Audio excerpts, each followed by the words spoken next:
What's up, guys? This is Emmanuel from TeamDBZ Biscuit, and today we're coming at you with a Odd Eyes Endymion Mythical Beast deck profile. This is the more full functional spellcaster heavy build. So let's jump into this deck profile. Let's see what we're coming at you with.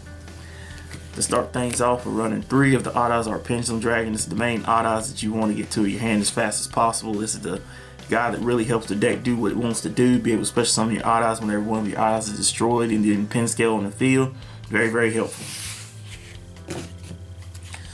We're also running 1 Odd Eyes Phantom Dragon, and we're also running 1 Odd Eyes Pendulum Dragon. Both of these have good effects for the deck. You know, Odd Eyes Pendulum Dragon is going to be able to get you that search to end phase for 1500 or lower.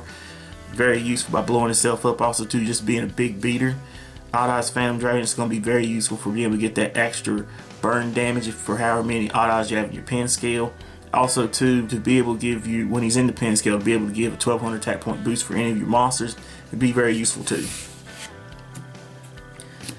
We're also running 2 Odd Eyes Persona Dragon. This is very helpful for being a low scale, an actual low scale, and being able to, on the field, being negator for extra deck monster effects that can be very pesky, very harmful for your plays. We're also running 1 Odd Eyes Perform Power Dissolver and the 1 Odd Eyes Perform Power Synchron. These 2 are very useful utility cards to help you go into your fusion plays and also into your synchro plays. For the Endymion package, it's a whole lot smaller now since Servant's been hit. So we're running the 1 Vegeta, we're running Trunks, and we got the Lone Boma. This is, to me, enough that you need. It's going to be able to be what you need to get the plays off with. You got your Mighty Master doing the big bang attack if he comes out of the pin scale. Also, too, if he has a spell counter on him, he's very hard to beat for many of the back row decks to get around him. He can't be targeted by effects, so that's very useful. If he has a spell counter on him, too, the fact that if he's destroyed with the spell counter on him, you get to search out any of your normal spells out of the deck. That could be very helpful to you. Magister is very good for just being able to load up free counters in the battle phase is very useful, but also too with running the Mythical Beast engine, be able to pull out the Jackal or the Master Cerberus out of the extra deck after you've done the Master Cerberus play is very helpful. The servants, you know, Boma, she got hit, you know, it's sad, she's got to tone it back a little bit, but being able to get to her is still very useful, very helpful for the deck, and still helps the deck get the plays that you want. Like I said, we're also running the Mythical Beast engine. I'm running 2 Mythical Beast Master Cerberus, 2 Mythical Beast Jackal King, and 2 Mythical Beast Jackal. This is a nice little lineup to me. You know, you got your Master Cerberus that can help to be much eroded for these 2. You got your Jackal King that's gonna hate on all the monster effects, and you got the Jackal Beast. He's just going to be able to get these 2 to the field as fast as possible. That's very helpful for the deck. The main one you want is to be able to get the Jackal King out there. But also too, if this one's in the pin scale, it's just like the Spell Power Mastery. If you got no other pension monsters in there, you're going to get to put 2 counters on something. So I like that a lot too. Cerberus being able to, once he has 4 counters on him, makes it so he can't be, you know, targeted by your opponent's effects is very useful, can be very helpful. And also being able to get that banish removal, very good too. And lastly, for the monsters, we're running 3 Chronograph Sorcerer, gotta have it, with the 1 Time Gazer. This is just something that you're gonna have to run if you're gonna run the Mythical Beast engine. You know, the Donut and the Dark Worm is not really good for this build because it's going to be a dragon and it's not something that you really want to go into. It's not going to speed up the deck, it's going to actually slow it down. But that's it for the monsters. For the spell cards, running 3 Allure Darkness. Allure Darkness, primarily the whole deck is dark. Being able to get the Allure Darkness, eat the cards that you don't need at the time, put counters on, can be very useful to you. Running 1 Sacred Sword of 7 stars. We got the level 7 monsters in there. Whichever one you don't need at the time, go ahead and banish it out. Get 2 more cards out of the deck. Keep your plays rolling. Same thing, we got the 1 Upstart Goblin and the 1 Into the Void. This is just their one-of draw cards.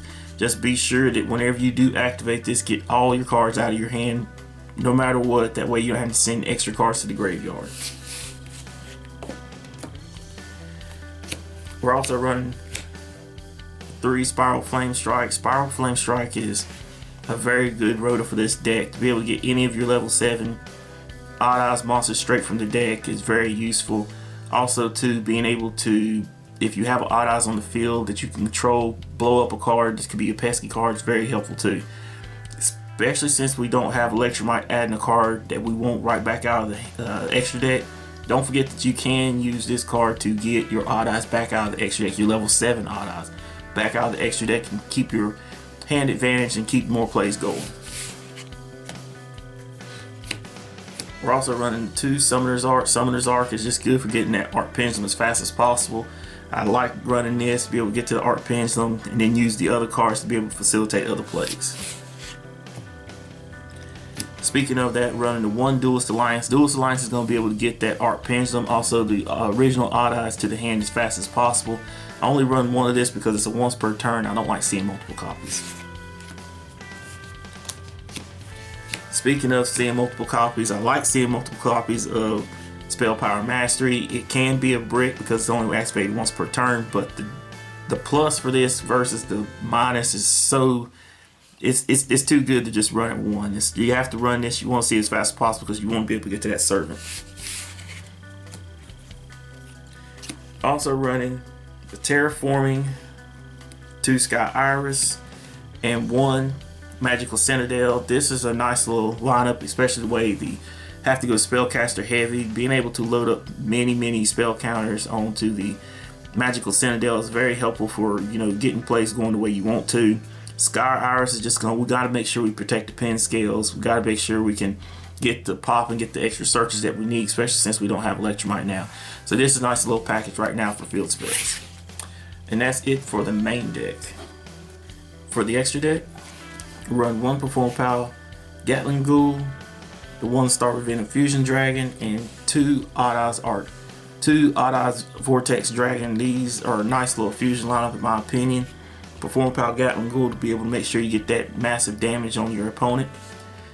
You got Starving Venom that's going to be able to, sometimes it's just good being able to get that extra monster effect. It's just very useful. And also too, if it's destroyed by your opponent's card effect, to wipe out all of their special summon monsters. And you got Odd Odds Vortex Dragon, that's the main boss monster for the deck, to be able to get this guy out there properly fusion summon whenever he's destroyed. And you got your Arc on the field to be able to keep constantly bringing this guy back. It's very useful. We're running the 1 Ignister, the 1 Odd Odds Meteor Burst, and the 1 FA Dawn Dragster. Ignister is very useful right now for being the non-targeting removal. It's very good for the deck, and also too, it's also like another Electromite to be able to pop, you know, Pendulum Scales, get your Arc Pendulum effect. Very helpful. You got your Odd Odds Meteor Burst that's hating on the battle phase, and you got your FA Dawn Dragster that's going to be able to hate on all those back row decks and any crazy spell card that just tries to activate. We're running 2 Odd Odds Absolute, 1 Odd Odds Flare Metal, and 1 number 11 Big Eye. I like this little lineup a lot. I've been wanting to get Absolute back into the deck, and it's actually useful to get it in the deck because usually the first one you send off is a link material, and then, you know, you won't have another one to use if you need to have a way to negate monster attacks, things like that. So I like that fact that I got 2 of these back in there. We got 1 Red Eyes Flare Metal. Flare Metal is just good for getting that burn damage in time. And you got number 11 Big Eye, just all around good, because sometimes your opponent, you know, if they don't finish you off and they really don't see this coming, you end up going into a Big Eye, take their monster, and just make them pay for it. We're also running 2 Daybreaker, the Shining Magical Warrior, 1 Deco Talker, and 1 Borlo Dragon. Daybreaker, in my opinion, is very much needed right now. This is pretty much what you would consider our Electromite right now. The thing that I like about him the most is he can destroy any card on the field. He's very good for that. If you have a Spellcaster's Pendulum summon underneath him to be able to gain a counter, that can be very helpful for, you know, your Mythical Beast, your Jackal King that can, you know, use counters from anywhere on the field. Is very helpful. You also have your Deco Talker. This can be switched out for your BLS link, but I prefer Decode Talker because it's just an easy climb up into another generic link. And you got Borlo Dragon that can be switched out depending on how you like your play style, but I like being able to, like I said, snatch steal cards, and the fact that he can minus out your opponent is very helpful.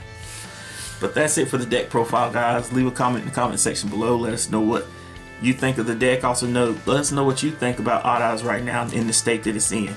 This is Emmanuel from Team DBZ Biscuit. We're out.